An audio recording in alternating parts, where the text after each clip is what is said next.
laba malag baa qofka qabriga dhexdeeda ku sugaysa deedna way soo fariisinayaan waxay weydiinayaan saddex su'aalood man rabbuka man nabiyuka ma diinuka rabbigaagu kumuu ahaa baa la odhan doonaa ayaa ku rabbaynayey ayaa ku arsaaqayey ayaad macbuud ka dhigatood caabudaysay ayaad baahidaada iyo baryadaada u sheeganaysay man nabiyuka nebigaagu ayuu ahaa mucallimkaaga ayuu ahaayo ayaad dhaqan iyo maaragtaan iyo nolosha ku dayashadeeda ayaad kaga dayanaysay maa diinuka diintaadu maxay ahayd baa la odhan doonaa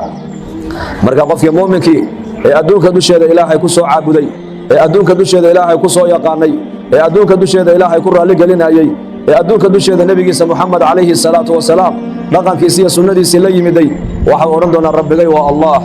diintayduna waa islaam nebigaygii waa moxamed calayhi salaatu wasalaam waa rasuulki ilaahay buu odhan doonaa kanaad i weydiinaysaan waa rasuulkaygii moxamed calayhi salaatu wasalaam waa ka ilaahay qur-aanka ku lahaa yuthabitu allahu aladiina aamanuu bilqowli athaabiti fi lxayaati addunya wa fi alaakhira wayudilu allahu aldaalimiina wayafcalu allahu maa yashaa ilaahay caza wajalla dadkii muuminiinta ahaa ee adduunka dusheeda ilaahay kaga soo cabsan jiray ee adduunka dusheeda ilaahay ku baryi jiray ee adduunka dusheeda ilaahay ku raalli gelin jiray dariiqa nebiga soo raacay ee diintooda islaamka intay barteenna ku dhaqmaya ka shaqaynayey saddexdaas su'aalood ee qabriga qof walba lagu weydiinayo ilaahay baa u fudaydin doono ilaahay baa qowlka xaqa ku sugi doona baa la yidhi